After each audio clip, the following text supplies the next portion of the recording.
Welcome to another episode of Weight Loss with Dr. A.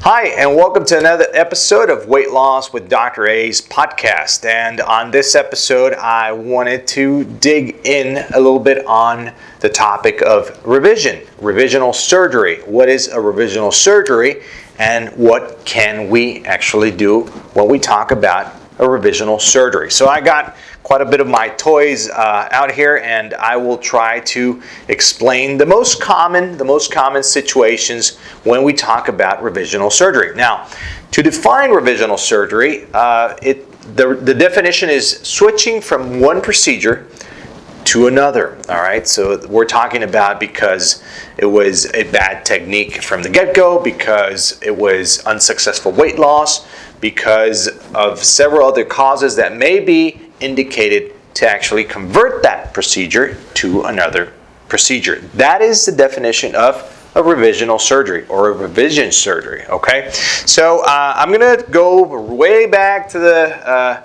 about over a decade ago, when we used to do a lot of lap band procedures. This is an actual lap band. This is a sample lap band right here, and normally the band was placed on the upper third of the stomach, as you see here, and we would have a connecting tube that would go all the way down to this area, which is the port. The port would go underneath the skin, and this is the area where we used to adjust the bands. So underneath the skin, we would just numb the skin, poke it with a needle, and we would put in some saline. That would make the balloon area, this right here, this would make it actually inflate and will cause more restriction. Or we could take liquid out and then cause less restriction. The patient would be able to eat a little bit more.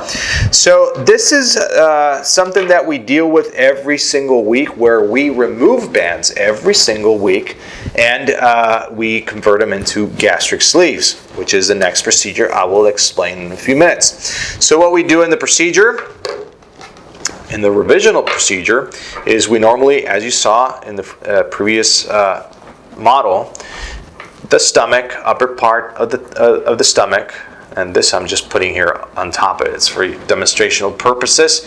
We would cut the band loose here in this case, and with the stapling devices, we would actually graft your sleeve. So in this case, we would come from one procedure to another procedure, in this case a sleeve, and that is a revisional surgery. Now, can a sleeve be revised? Can a sleeve be changed to something different? The answer is yes. The sleeve has two options. Mainly, it can be converted into a duodenal switch, which is an option not that common and not that popular in the United States, or it could be converted into a gastric bypass. But before we jump into that, let me talk a little bit about the differences with this procedure versus this procedure. So the band patients, why would a band patient decide to remove the band and jump or convert this into a gastric sleeve? Well, it's very simple. This procedure sounds very interesting in paper. This procedure sounds very interesting on the advantages if I just tell them as it is, as you see here, which is just a foreign body just placed on the top part of the stomach. There's no cutting, there's no rerouting, it's actually your own stomach. And the chances of complications, mortality, or any complication that may arise from this is down to the ground. So it's very, very safe procedure.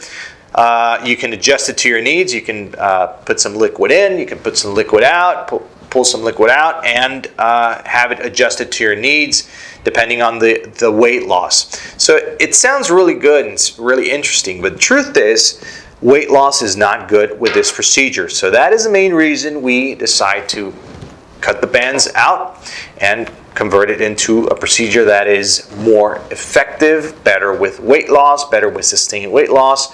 And patients with the band are patients that are throwing up a lot. patients that are vomiting a lot, patients that don't have a really good quality of life, patients that have a lot of heartburn, indigestion, reflux because the band is too tight. And listen, if the band is tight, they're losing weight, but it's a bad way to lose weight with a really bad quality of life, heartburn. They really can't sleep well at night because they've got all the acid and contents coming back up. And then we have to loosen up the band, and then there's not good weight loss. Actually, there's weight regain, and it's a yo-yo diet, right? You fill the band in, patient loses some weight, then patient gets tired or just gets tired of the quality of life. You loosen the band up, here comes the weight back on, and it's a seesaw. It never ends until the band may actually, once the patient throws up, like with a really intense vomit event, it will kink, and it's called a slippage.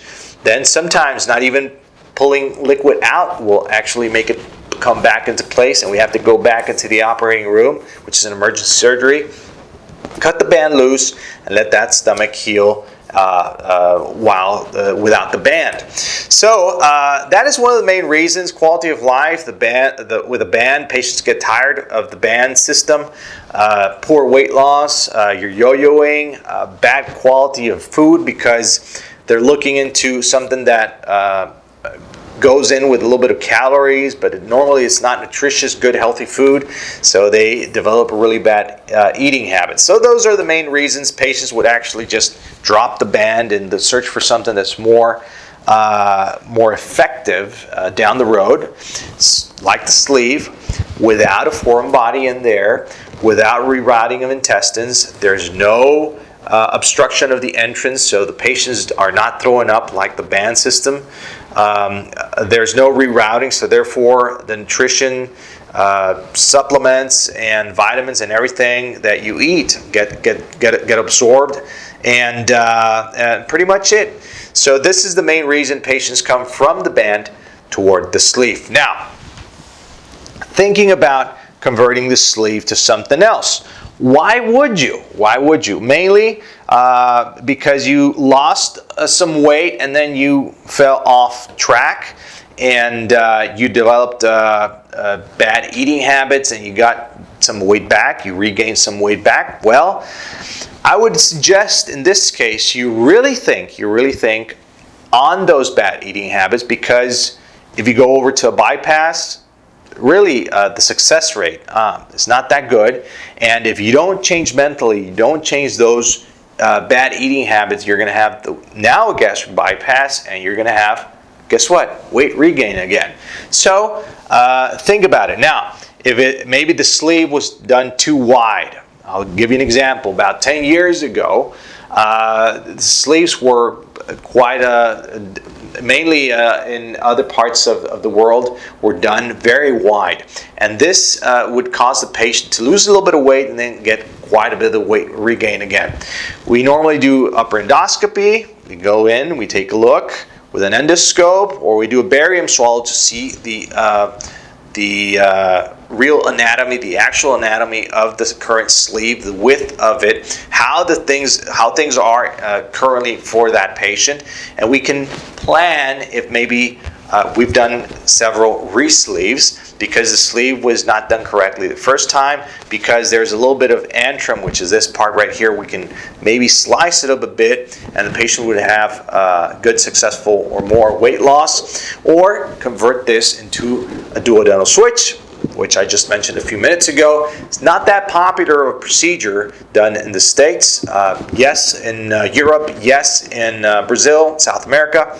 Or the most common option would be switch it over, convert it over, revise it over to a bypass. And this right here would be a bypass. Now this, in a sleeve, remember, you don't have the full stomach here, but you can do this. You can do a section here and go vertical, or just in the sleeve here, there's no more pouch, there's no more stomach, there's no more fundus here. So we cut here, and you're left with this. So once you do that, then you cut the intestine further down the road, and you connect it right here.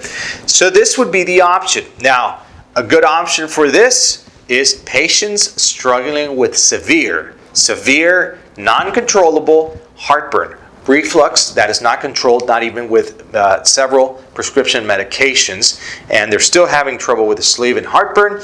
This is a great option for a little further out, more weight loss and alleviate the heartburn or GERD symptoms. So since this is a natural anti-reflux procedure. So this is an option, but it comes with a price. Having a gastric bypass is prone to have this connection right here, which is called the anastomosis, marginal ulcers down the road, because this part of the intestine is handmade. You're connecting this handmade. It's not natural. This part of the intestine, the orange part, was not designed to receive the acid from the stomach nor the food directly, because remember, we're cutting the intestine down the road, and we're actually bringing it back up and connecting it. This anastomosis is not a physiological one. You weren't born with it. So the acid in the stomach, and patients who smoke are prone to have what we call a marginal ulcer. That means the connection here, the anastomosis, forms an ulcer down the road, which is very, very difficult to treat. And